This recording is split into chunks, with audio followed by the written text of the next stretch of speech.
Sa isang maliit na parke, bandang hapon, habang nagbabasa si Alex ng libro, biglang tumama ang bola ng mga bata na naglalaro ng basketball sa kanyang bag.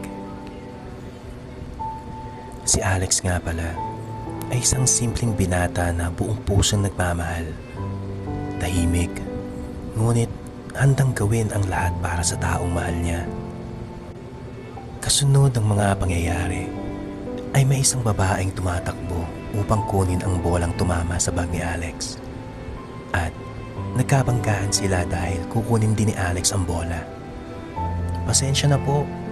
Sorry po," sabi ni Sofia kay Alex. Si Sofia, isang mabait at masayahing dalaga na magbibigay liwanag sa buhay ni Alex. Isang dalagang nangangarap ng isang simpleng pamilya balang araw at bumuo ng pagmamahal kasama ang kanyang partner. "Ayos lang," sagot ni Alex kay Sofia. Nagkatitigan sila ng ilang segundo at sa unang pagkakataon, naramdaman ni Alex na tila huminto ang kanyang oras habang nakatingin sa isang babaeng nagpatibok ng kanyang puso. Lumipas ang ilang linggo ay palaging nagkikita sina Alex at Sofia sa parke. Unti-unti nilang nakikilala ang isa't isa. Nagkikwentuhan tungkol sa kani-kanilang mga pangarap sa kanilang buhay.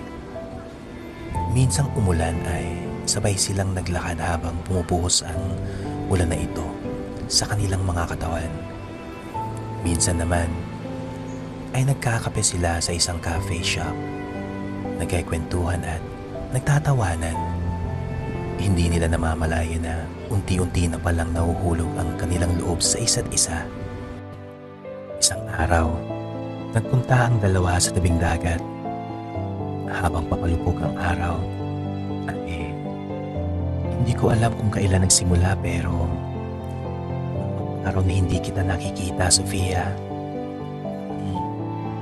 May kulang palagi, sabi ni Alex habang nakatingin sa papalupog na araw. Ngumiti si Sofia at sinabing, "Akala ko ako lang nakakaramdam ng nararamdaman mo ngayon." Nagkatitigan sila at nagyakapan ito hanggang sa lumubog ang araw. Doon na nagsimula ang kanilang relasyon. Masayang masaya ang dalawa habang magkasama. Magkasamang nagluluto kahit hindi sila masyadong marunong. Nag-uusap ng kung paano ang itsura ng kanilang magiging bahay pag sila ay nagpakasal na. Namimili na sila ng singsing na kanilang gagamitin sa kasal kahit medyo matagal pa yun. Pinapangalanan na nila ang kanilang magiging mga anak. "Kapag tumanda na tayo, ganito pa rin tayong dalawa," sabi ni Sofia at Alex. "Pangako yan," ang sagot naman ni Alex. Isang gabi, habang papauwi si Sofia galing trabaho, isang aksidenteng hindi ka nais-nais na tugpo. Tumunog ang cellphone ni Alex habang hinihintay nito si Sofia. Isang tawag na hindi kilanlan at bagong number na lumabas sa kanyang cellphone. Nagtaka si Alex dahil hindi naman siya nakakatanggap ng gantong tawag at hindi niya naman ibinibigay ang kanyang number sa hindi niya kilala. Sinagot ni Alex ang tawag at, "Kamag-anak po ba kayo ni Sofia?" Ang taong tumawag sa kanya. Biglang nanghina ang katawan ni Alex sa hindi niya inaasahang tawag at para bang nanlumo sa gulat. Nagmamadaling pumunta si Alex sa ospital at pagdating niya doon ay nakita niya si Sofia na sobrang daming nakakabit sa kanyang katawan at isang makina sa gilid nito. Hindi mapigilang umiyak ni Alex. Hinawakan niya ang kamay ni Sofia. "Lumaban ka, Sofia. Di ba nangako tayo sa isa't isa? Natutuparin natin ang mga plano natin," sabi ni Alex. Napatingin si Alex kay Sofia dahil napansin niyang ngumiti ito ng bahagya. Napadilat si Sofia at sabay sabing, "Kung mawala man ako, huwag mong kalimutan na buhay ka pa at maging matatag ka." Umiling si Alex at sinabi niyang hindi niya matatanggap kung mawawala si Sofia. Habang naglalakad si Sofia papauwi, ay may isang kotseng umaarangkada habang tumatakas sa mga pulis na humahabol doon. Hindi ito inaasahan ni Sofia at bigla na lamang siyang nabundol nito. Nawala ng malay si Sofia at sa totoo lang ay wala ng buhay siya. Pagtapos siyang mabangga ng ilang minuto, nirevive lang siya ng isang taong galing sa ambulansya at madalian siyang dinala sa malapit na ospital. Habang magkausap sina Sofia at Alex ay bigla na lamang napapikit si Sofia. Ang buong akala ni Alex ay magpapahinga lamang siya pero may narinig si Alex na tunog. Isang mahabang tunog sa makina at hindi napigilan ni Alex at pamilya ni Sofia ang magulat at mapaiyak sa hindi inaasahang panahong sobrang bilis. Wala na si Sofia. Nananatiling hawak ni Alex ang kamay ni Sofia at ayaw nitong bitawan. Kulat na kulat si Alex sa mga nangyari at hindi ito makagalaw. Pakiramdam niya kasama nitong nawala ang kalahati ng kanyang buhay. Lumipas ang mga buwan. Simula nung mawala si Sofia kay Alex, hindi na pumupunta si Alex sa kanyang mga kaibigan. Hindi na rin siya masyadong nagsasalita dahil sa hindi pa niya tanggap ang mga nangyari sa kanya at kay Sofia. Walang araw na hindi bumibisita si Alex sa puntod ni Sofia. May dala siyang puting rosas.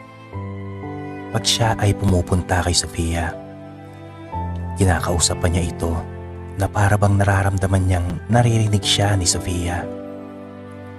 "Marami pa sana tayong pangarap," sabi ni Alex habang nakahawak ito sa puntod ni Sofia. Tuwing napapadaan si Alex sa parke na kung saan ay nagkakilala silang dalawa ni Sofia, naaalala niyang lahat kung saan nagsimula ang kanilang pag-iibigan. Kapag umuulan, kapag naglalakad silang dalawa, kapag naririnig ang paborito nilang kanta, hindi mapigilang umiyak ni Alex nang dahil sa mga ito. Pakiramdam niya, kasama pa rin niya si Sofia sa bawat alaala. Habang inililigpit ni Alex ang mga gamit ni Sofia, ay may napansin siyang isang papel pero hindi niya muna ito binuksan. Ilang minuto ang nakalipas ay para bang may nais ipahatid ang papel na kanyang nakita. Kaya ito ay binuksan niya. Nakasaad sa papel ay, "Kung sakaling mauna ako, huwag mong matapos o sayangin ang buhay mo ng dahil lang sa pagkawala ko. Dalhin mo ang pagmamahal natin sa isa't isa sa bawat araw na nabubuhay ka." Napaluha si Alex. Hindi niya napigilan ito nang makita niyang si Sofia ang nagsulat. Ngunit habang napapaluha si Alex, ay napangiti naman ito sa unang pagkakataon. Simula ang trahedyang hindi ka nais-nais. Muling bumalik si Alex sa parke, sa parehong puno, sa parehong bangko na kanilang inuupuan dati ni Sofia. Ngunit ibang Alex na ang araw na yun. Hindi na siya umiiyak.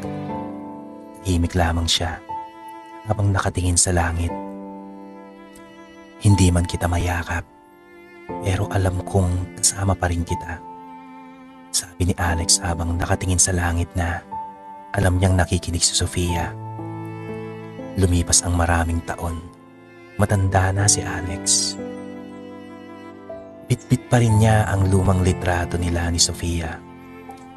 Bumabalik siya sa tabing dagat na una nilang nagsabihan ng kani-kanilang nararamdaman at nangako sa isa't isang habang buhay silang mag-iibigan.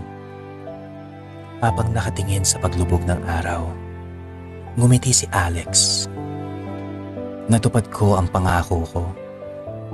Hanggang ngayon, ikaw pa rin ang laman ng puso ko, sabi ni Alex.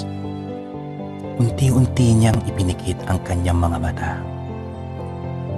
Habang umiihip ang malamig na hangin, lumabas ang huling eksena na sa kanyang gunita ay muling niyang nakita si Sofia.